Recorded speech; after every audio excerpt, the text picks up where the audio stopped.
make it clear. Order. Well, I did not make the comment. Well, it's not about taking away rights. It is about giving opportunity.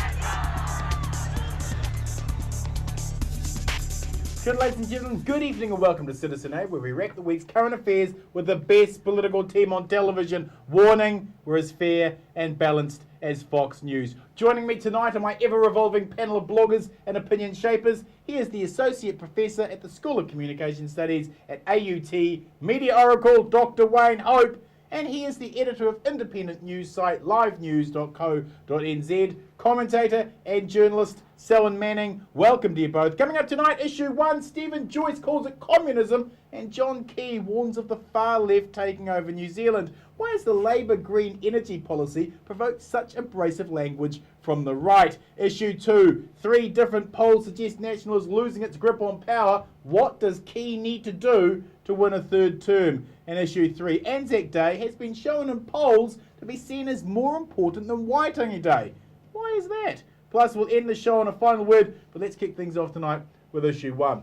When Labour went to the far right under Roger Douglas in the 1980s, it set in place a new neoliberal consensus between National and Labour. That philosophical détente was ruptured last week when Labour and the Greens co-launched an electricity policy that was Keynesian in its interventionist overtones and sent Stephen Joyce into a spluttering rage where he called the policy communist and economic vandalism. Wayne, I don't think Stephen Joyce would know communism if Karl Marx rose from the grave, fixed Novo Pay for him and bit him on the arse. Why are we having such reds under the beds language from the government and big business? Because they think that the Labour Green plan might get public support and therefore this government might lose the next election. So it's that venal? Yes, and there's another twist to that too. You know how National's been saying for some time now that their privatisation or partial privatisation policy has an electoral mandate. Well, what this line in the sand does, that Labour and the Greens have put out over the new pricing system, is that, okay, let's have a look at the next few opinion polls and let's see what's reflected there. In other words, if people are going to support the Labour Green plan in the next election and in the polls in between, then that puts National's electoral mandate argument on notice. Right. It suggests that the mandate might be in the other direction, not in the direction that they were claiming on the basis of the last election. Do you think the language is smart politics, or do you think it'll backlash on them? I think it's a rant. I think it's absolutely splenetic. And if they rant like that all the way through over the next 3 months, it's not going to win them any brownie points or indeed any votes. Selwyn, part of Key's success has been that he's depoliticised the role of Prime Minister, but by describing Labour and Green as far left, he's lost some of that veneer, hasn't he? He's actually becoming a political creature. Oh, he is, and he always has been. I mean, it's been a part of his kind of selling point to the New Zealand public. He's always represented the extreme areas of neoliberalism and also this blind faith in the market ideologies and the market freedom should be able to deliver. What this comes down to is really quite a simple thing, and I think the public have caught on to this, what the Labour and the Green Party are presenting here. They're talking a solution. Everybody that pays power and everybody who suffers the consequence of high cost power knows that it's been a rort for a long time, that the companies involved here under Max Bradford and the national neoliberal extremists that were around in the 1990s, what they created was push that pendulum way over the side so it was in favour of those companies. It just didn't let equilibrium of a market supposedly find the back into the middle ground. It held it out there in that extreme area. Everybody else has been left to pay and subsidise the profits of the shareholder that are going to shareholders of those companies. What Labour and the Greens have done is simple, and they're saying no more in that way. We're bringing it back into a fair position, and I think that has been something that the public has thought, yeah, we're getting a fair go from this idea and let's go with that idea. There's another reason, though, why the Nats won't like this. I mean, the best reason for doing it, setting up New Zealand Powers, is breaking up the collusion between generators and retailers, often within the same company, right? Yeah. But what National won't like is the prospect of New Zealand Power having the capacity to plan ahead for electricity generation. Now, Notice I mentioned the word plan. Wash your mouth out with soap and water. Right, because the Right. free market's supposed to be able to determine that. Yes, and planning in a non-Soviet way is the sine qua non of a stable, successful economy. That's managed capitalism 101, right? Yeah. Is there an irony here that by selling the assets, Key did the one thing to Labour that left-wing activists couldn't do, and that was make Labour walk away from the neoliberal consensus? Key's forced Labour's hand in a way, hasn't he? Yeah, I think he has. And it's quite remarkable compared to where Labour were, say, a few months ago. I mean, I can see why the Greens might sign up to a New Zealand Power approach, because Russell's been working on that for some time. But it did surprise me that Labour was quick to sign up this accord, which I think is good politics, incidentally, but it did surprise me. I didn't think that Parker and Shearer would be automatically in favour of it, but I think they must be having new advisors coming in, I think. Well, they have. Yes, And the other thing is too, I think what's clearly in evidence is that there isn't the reliance solely on the leader. That the party has realised, and even the caucus has realised, that their role in the next government is bigger than just a leader here. Now, National has not been able to comprehend that concept. It still does its politics on a leader-to-leader basis. And I think Labour and the Greens realise that it's going to be won for them, meaning the 2014 general election. They have to present depth, they need to present a cabinet in waiting, and ministers in waiting need to come to the fore. National, it doesn't want to hang out some of its ministers out there into a public debate because they're appallingly shocking at it. Yeah, Shane Jones has been quite amazing on this, hasn't he? Well, you know, he's been so, hasn't he? punched and battered all around the political landscape for a number of years now. And sometimes fire. you He can has see been on why fire someone in holds this. And Gareth Hughes has been pretty good. Russell absolutely. Norman, of course, pretty good. Yeah, So yeah. you've got a good phalanx of people who know their stuff, and the Nats have had the rug pulled out from underneath them. They really have. You know, Has it surprised either of you, the response in the mainstream media, that so many of the pundits and interviewers have responded so negatively towards Labour on this? Well, they've showed their economic illiteracy Haven't they just? by not realising that other countries have a similar system to the one that's being proposed. But look, I just looked at Fran O'Sullivan in today's Herald, New Zealand Herald, April the 21st. Sorry, repeat that, April the 24th. Yes. Labour and Greens mafia. What? Combined attempt to monster the government. Hello? This still has to go through a general election. It's not like it's North Korea or anything.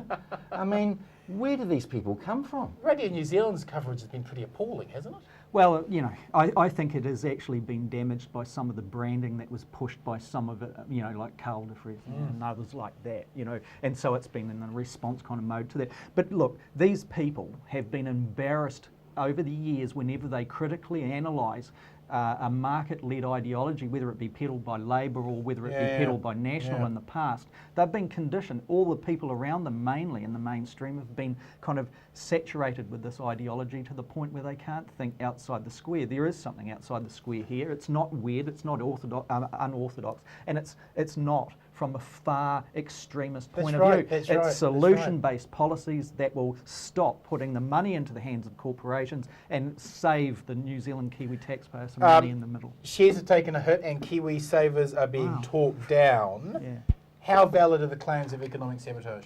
Oh, who cares what the motivations are? It delivers for the people. That's what people will actually look at. The other thing is that this is clever on three fronts, I see, in my view. I think it's clever in the sense that it delivers for Kiwi people.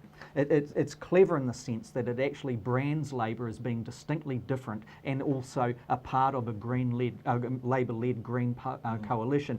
Thirdly, every time John Key and his mates respond in such an aggressive manner, it's almost like they're having to concede that these people, the Labour Green lot, are going to win the next election. And it looks like the market actually believes that that's going to happen because they've been panicking about the consequential impact. Isn't the economic sabotage selling the assets in the first place? Isn't that the economic sabotage? Well, in terms of language, there's a more insidious term than that: regulatory risk. Regulatory risk. Now that's I bet the Pike River people would wish they heard that a long time ago. That's but do you know what the term regulatory risk really means? It's the kind of language that comes out of TPPA agreements, Trans-Pacific, right? And what that means is that if a future government institutes a New Zealand Power type proposal then transnational corporates will be able to sue that government. That's for the regulatory risk. That's yeah. what yeah. regulatory risk is all about. So what those who don't want that to happen ought to do is ask this government whether they would be a party to such legal sanctions. Good. Thank you, panel. Moving on with issue 2. 3 different polls over the weekend. The Roy Morgan, the TVNZ, Colmar Brunton and the 3 News Read poll, all suggesting National is losing its grip on power. Selwyn, what does Key need to do to win his treasured 3rd term? He needs to convince the general New Zealand public that he is not a liar.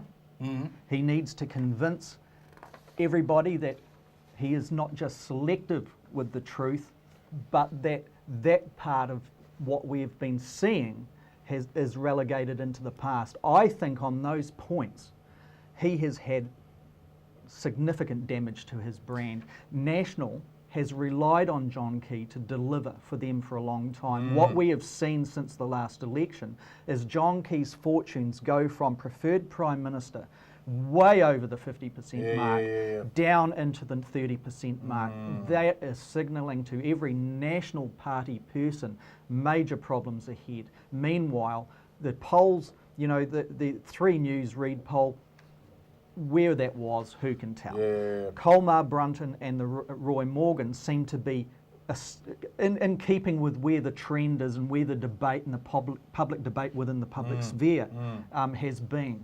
I get a feeling, in a sense, as long as the Labour Party and the Green Party and Mana do not botch this up, that they are on a trajectory to be able to have a fair go in this next election.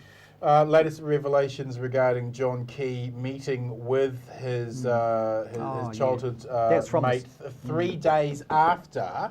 3 days after Key had signed off on the panel that was going to investigate him, interview him, and he apparently they didn't mention it once during breakfast. How believable is that? Look, that underscores what I was just saying, that John Key has been selective with what the realities of his involvement have been. He led us all to believe, the Parliament to believe, that he wasn't a friend of this guy, that he hardly knew him. He'd met him a few times in the last 10 years, but there's nothing to it. Then we find, within that month prior to this guy being shoulder tapped for the position by John Key, that he's at Stanford Plaza having breakfast with him, and he's had it at other hotels as well. It's just not good enough. In the Prime Minister's words, I'm comfortable with that. You're comfortable with that? Even though he doesn't have a clue really about the realities and of it. that's precisely the problem, is that the Prime Minister's complacency, I'm comfortable with that. Right. The Sky City deal, I'm comfortable with that. You know, this Sky River, partial privatisation, I'm comfortable with that. Hello, you can't be comfortable with that anymore, because the spreadsheets clearly show that the Prime Minister's personal ratings have declined since the last election. And you know, there may have been a time where John Key could claim to be the moral compass of the country's interests. He can't anymore, not after all of this. National's problem is they're running low of possible coalition partners. Is there hope in the Conservative Party for National? Well, not on the basis of the gay marriage debate and the votes that came out of that. The Conservative Party's position on those kinds of issues seems to be way out on the outlier. You don't think that'll polarise that segment of New Zealand society to vote for the Conservatives? Not enough to get over the threshold, no. Right. If National decide to lower the threshold as part of the MMP arrangement?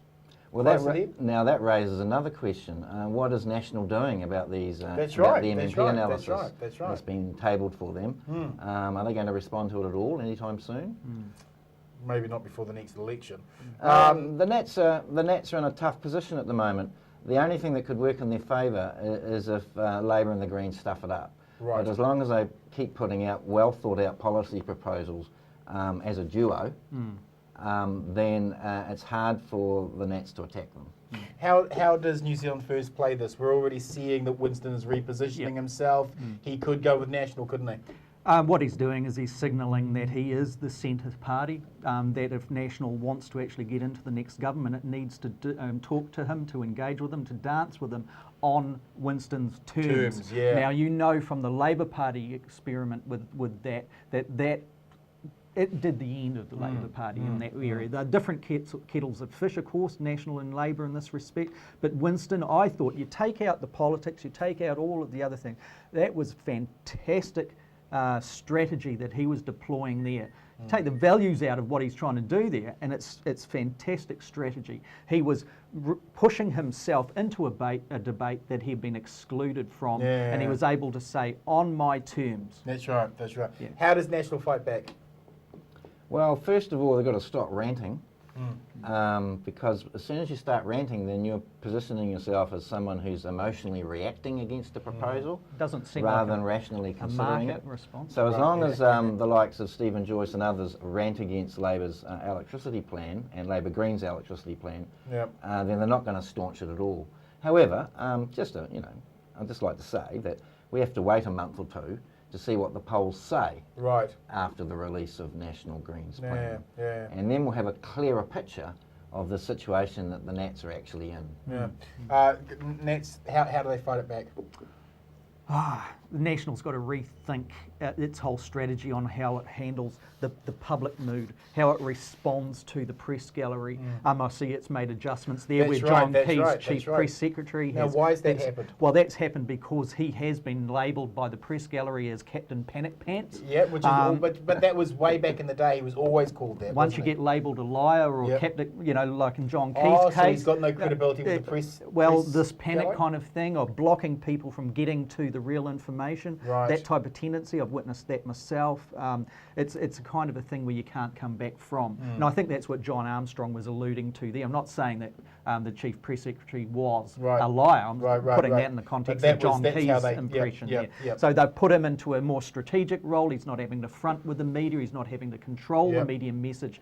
And they think that maybe that will get them back on message. But we've seen from since Nick Smith came back into the cabinet that they mismanaged his push into trying to use Auckland as some sort of barrow. They've mismanaged so much. All National has left is really trying to salvage John Key, trying to salvage the mess in Christchurch, and trying to actually present themselves as a cabinet incumbent. They're not very good at the 48-hour mark, are they? The first 24 hours, they can lead and they can hold the argument. But then when there's enough sort of criticism in the vacuum after they go with their initial... There's so many questions and holes that are picked in, they lose it in the 48 hours. In that first 24 hours, when they seem to be front-footing, one would suggest that if they kept their message and that message was founded on fact and truth, well, then they may be able to extend it beyond the 48 hours. So it's too rhetoric-based. It's too rhetoric-based, but in John Key's position, it was too wishy-washy and shadows and mirrors. No, he didn't even seem to know what the truth was. Now, they've got to work their message from the beginning if they want to get traction. Final question to both of you. Does the level of language now suggest the 2014 election could be one of the most divisive we've ever seen? Are we talking dancing Cossacks? Well, there's no question in my mind that it looks as though the Nats have decided to go negative. Right. And if this is their strategy as well as their short-term tactic, then you're absolutely right, Bomber. Are we going to see a level of division here? I think so, and I think what they will do is they'll target the Greens, they'll target Mana, they'll target Māori in general, and every other group like beneficiaries, etc., etc. They'll line them all up and try to create outgroups all over the place. The problem with that is what happens is fast the incumbent becomes the outgroup, and that's when their propaganda does not actually work with the popular vote. Muldoon used the Springbok tour to divide the country and place it off against each other. What would Key do? What would his Springbok tour moment be? Is there any issue that he could split the country in two over? Not really, not at the moment. What he will try and do is to show, from his point of view, that any future coalition government would be inoperable. Right. So when I say go negative, not just attacking the Greens, but putting forward the idea that Labour and Greens couldn't possibly work together, mentioning Mana a few times just to scare the racist elements of the electorate. That's basically what's going to happen. But if they're thinking of going that way this far out from the election, then they've got a few problems, wouldn't you think? And if they start trying to create this situation where the alternative to themselves is unstable and crazy, well, that just puts the emphasis back on Labour and the Greens and Mana to remain true to the policies that they're starting to put out there now. I'll tell you what Labour and Greens could do to put the Nats in an even worse position, not that I'm giving campaign advice or anything. What if the Labour and the Greens put out a well-considered joint position on education? There you go. Thank you, panel. Moving on with issue 3. It's Anzac Day, and a recent New Zealand Herald poll found more people regard it with meaning than they do Waitangi Day. Wayne, why do we commemorate New Zealand's headlong rush into war with more meaning than the day that our country was actually formed? What does that say about us? Well, first of all, Anzac Day means different things at different times. It's true that the 1920s, 1930s, 40s, 50s, through that period of New Zealand history, Anzac parades were pretty severe. There wasn't much room for diversity of opinion. Vietnam War protesters weren't like that much in the 60s, were they? But things have chilled out. And I remember meeting an RSA guy who supported New Zealand's anti-nuclear ship stance, right? So over the years, Anzac Day has become more diverse in the way you're allowed to celebrate it or commemorate it.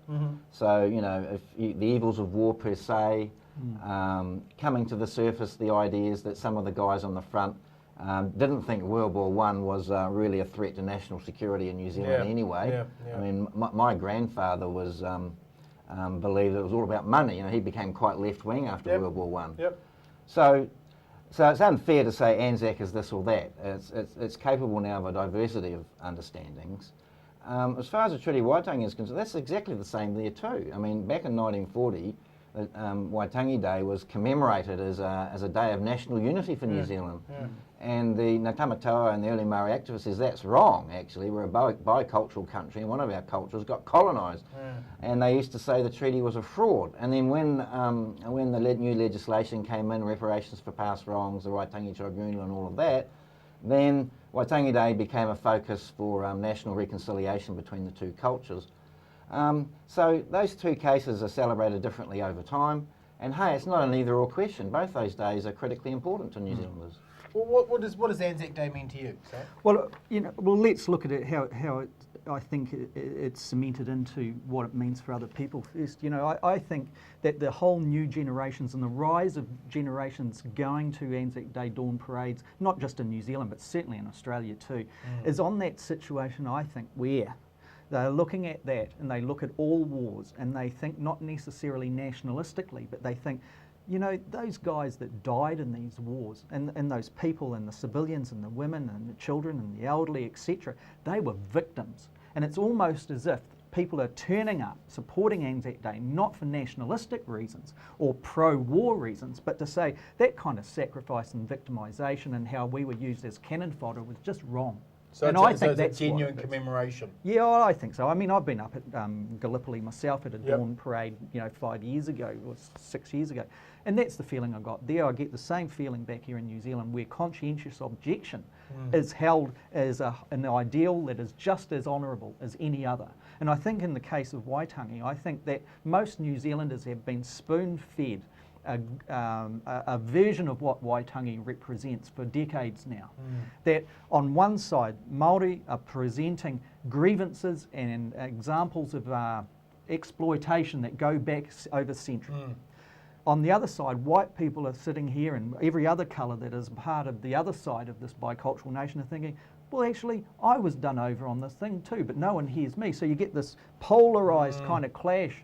Now, it's not strange to think that in middle New Zealand, the response from the polls is, well, I'd rather support Anzac over Waitangi. And guess what? The ratings for Anzac Day on Murray television are going up. That's right. And there's more and more Pākehās watching Murray television. It's not an either-or question. Final question to both of you on this. We've been in Afghanistan for a decade. On Anzac Day, can we ask what we gained from that deployment? Well, we can ask. I'm not sure we'll come up with any easy answers. I don't think we gained anything from the deployment, to be honest. Nothing? No, not really. I mean, look, Al-Qaeda was heading over the border pretty early on in that bombing and occupation campaign. We were basically there as allies of the United States. The US's long-term strategy is to have a base there. So we were there far longer than we needed to be. And if you read Nikki Hagar's analysis or John Stevenson's analysis, it's pretty clear that the extent to which we were actually able to help the local people there was not great. I will say this though, given all those travails, even the critical journalists like Nikki Hagar and John Stevenson, they all say that New Zealand soldiers performed with great professional duty, Yep. and their ethical standards were rather higher than their stronger allies. Interesting. Our longest deployment on Anzac Day, what did we gain? Well, the general public got out of this an awful lot of lies from our government over the years, from whatever party was in, relating to what was going on up there. I remember asking John Stevenson, who's invested so much of his professional time up in Afghanistan, what will happen to the local people if we all pulled out and the coalition forces pulled out? And he replied, from what he saw, we're a part of the problem, not the solution. So I'll leave it with you there. Right. Let's wrap the show with final word. Wayne, your final word this week is? The Boston bombings. I was just reading some stuff about the kinds of technology that was used to get these guys. Lots of computing power, massive analytical software, new kinds of software for analysing video, high definition video, CCTVs everywhere, lots more crunching of that data and imagery, using Facebook as a driver to get people to upload their videos and stuff. They got the guys, but I felt a bit uneasy after all of that. What if that arsenal of information, communication and technological power coming through social media as well, what if that arsenal was used against legitimate protest? And in the US, the Patriot Act and the Homeland Act would allow that to happen. So the next resurgence of Occupy, if the recession gets worse, we could see that arsenal of ICTs that got the bad guys being used against decent citizens. That's a very good point. Final word, Sal? It's on a totally different tack. Now, I just wanted to acknowledge the passing of Dave McCartney from Hello Sailor and Dave McCartney and Pink Flamingos fame. His funeral was held yesterday. And there was a whole generation in New Zealanders that not only enjoyed the music but the message behind it as well, along with obviously his fellow bandmates and Graham Brazier. And it just took me back to 1977, I think it was, maybe the summer of, and all of us got on the back of a ute and went into Western Springs to watch Fleetwood Mac. But the star of the whole show, apart from for the first time from South Auckland seeing someone like Stevie Nicks right in front of you from the mosh pit, was Hello Sailor doing Blue Lady and Gutter Black. And I just have never forgot that, and I thought it was a good opportunity to say thank you today. Respects. Thank you, Wayne. Thank you, Selwyn. Ladies and gentlemen, to my final word. Last week, Hank Wolf, the Professor of Cybersecurity and Forensics at the Information Science Department of Otago University School of Business, told the Herald that new laws allowing spying on New Zealand citizens by the GCSB was a step towards totalitarianism. I think we should heed the good professor's concerns. When the Prime Minister is trying to justify spying on New Zealanders using WMDs as the excuse, and when the government of the day are attacking ideas as communist, and are passing laws criminalising protest for oil corporations, a very clear impression is left that those in power see anyone questioning their failed economic policy as now an enemy of the state. In such an environment of mounting tension, should we consider handing the intelligence apparatus of New Zealand even more search and surveillance powers above that which were given to the police only last year? The paranoid language exhibited by National over Labour and the Greens' new electricity policy indicates an immaturity I fear will be matched by those charged with looking for monsters, and inevitably those monsters will turn out to be activists challenging National's economic dogma.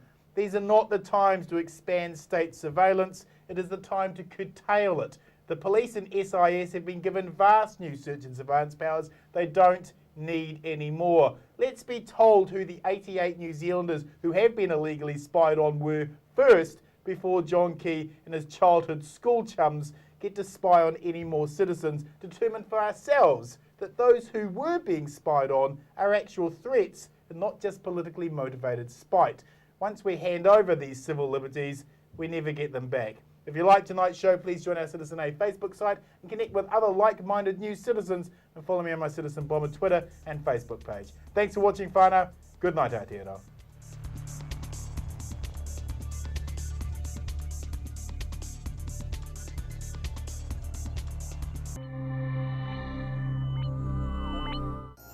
Supporting local content so you can see more of New Zealand on air.